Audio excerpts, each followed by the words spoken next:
بسم اللہ الرحمن الرحیم۔ السلام علیکم ورحمۃ اللہ وبرکاتہ۔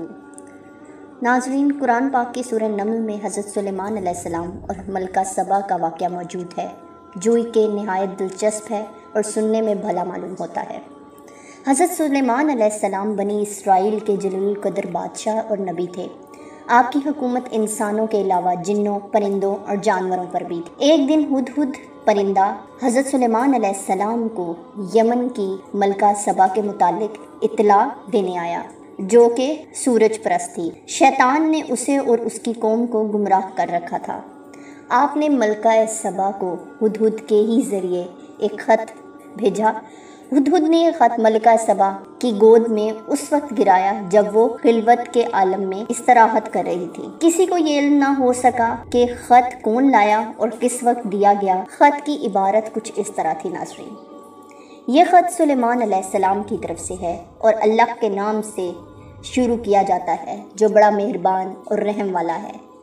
تم کو سرکشی اور سربلندی کا اظہار نہیں کرنا چاہیے اور تم میرے پاس خدا کی فرما بردار بن کر آؤ۔ ملکہ سبا نے یہ خط پڑھ کر اپنی روایت کے مطابق اپنے درباری امراء سے مشورہ کیا۔ انہوں نے کہا، ہم زبردست جنگی قوت اور طاقت کے مالک ہیں۔ حضرت سلیمان علیہ السلام سے مروب ہونے کی کوئی ضرورت نہیں۔ فیصلہ کرنے کا اختیار انہوں نے ملکہ کو ہی سونپ دیا۔ ملکہ جو بھی فیصلہ کرے ہم اس پر راضی ہوں گے۔ ملکہ اپنی قوت اور طاقت سے بخوبی باخبر تھی، لیکن حضرت سلیمان علیہ السلام نے خط جس طرح اس تک پہنچایا تھا، اس نے ملکہ کو سوچنے پر مجبور کر دیا، اور اس نے عجلت میں کوئی فیصلہ نہ کرنے کا ارادہ کرتے ہوئے حضرت سلیمان علیہ السلام کو چند قاصدین کے ہاتھ تحفے بھجوائے۔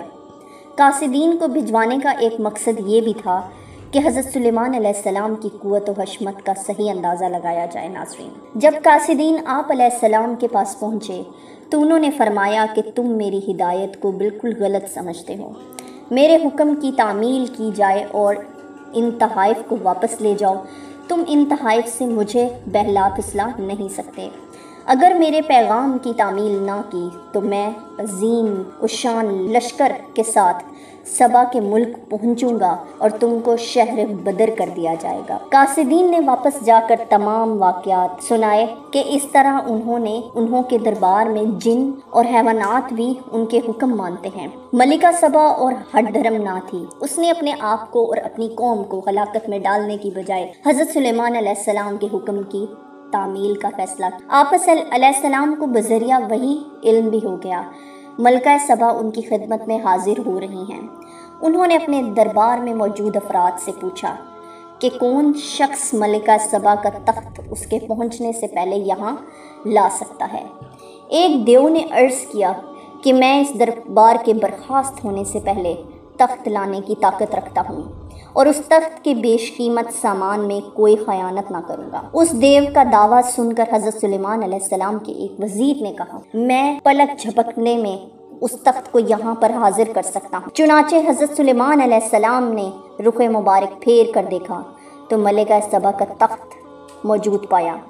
آپ نے فرمایا، یہ میرے پروردگار کے فضل و کرم ہیں۔ آپ علیہ السلام نے اس تخت کی ہیئت میں تبدیلی کا حکم دیا اور فرمایا کہ دیکھنا چاہتا ہوں کہ ملکہ سبا دیکھ کر حقیقت کی طرف مائل ہوتی ہے یا نہیں۔ کچھ عرصہ بعد ملکہ سبا آپ کی خدمت میں پہنچ گئیں۔ جب ملکہ سبا دربار میں حاضر ہوئیں تو اس کو اس کے تخت دکھایا گیا۔ اس نے کہا کہ یہ میرے تخت کے جیسا ہی ہے۔ ملکہ نے کہا کہ مجھے آپ کی قوت اور طاقت کا پہلے ہی علم ہو چکا ہے، اس لیے میں مطیع اور فرما بردار ہو کر حاضر ہوئی ہوں۔ اب تک ملکہ نے آپ علیہ السلام کی فرما برداری کا اظہار تو کر دیا تھا، جبکہ آپ علیہ السلام کا مقصد اس کو اللہ کی فرما بردار بنانا تھا۔ چنانچہ انہوں نے جنوں کی مدد سے ایک شاندار شیش محل تعمیر کرایا، جو کہ اپنی چمک دھمک اور آرائش و سجاوٹ میں بے نظیر تھا۔ اس میں ایک شاندار حوض تھا اور حوض کے ساتھ چمکیلا فرش تھا۔ ایسے دکھائی دیتا تھا کہ فرش پر پانی بہہ رہا ہے۔ ملکہ سبا سے کہا گیا وہ کیسر شاہی میں قیام کریں۔ ملکہ کو اس کے لیے صحن سے گزرنا پڑا۔ وہاں سے گزرتے ہوئے ملکہ نے خیال کیا کہ صحن میں پانی ہے۔ اس نے اپنا لباس پنڈلی تک اٹھایا کہ پانی میں بھیگ نہ جائے۔ تو اس کو بتایا گیا کہ اس میں پانی نہیں ہے بلکہ یہ حوض کا عکس ہے۔ ایسی کئی چیزوں سے اس کو احساس دلایا کہ یہ چیزیں اصل میں حضرت سلیمان علیہ السلام کو کسی اور ہستی کی طرف سے ودیت کرتی ہیں، اور حضرت سلیمان علیہ السلام اس ہستی کو پہچانتے اور تسلیم کرنے کی دعوت دے رہے ہیں۔ اس بات کا خیال آتے ہی ملکہ شرمسار ہوئی اور اللہ تعالیٰ پر ایمان لے آئیں۔ اسلام قبول کر لینے کے بعد حضرت سلیمان علیہ السلام نے ان سے نکاح کر لیا اور بعد میں ان کو ان کے ملک جانے اور حکومت کرنے کی اجازت عطا کی۔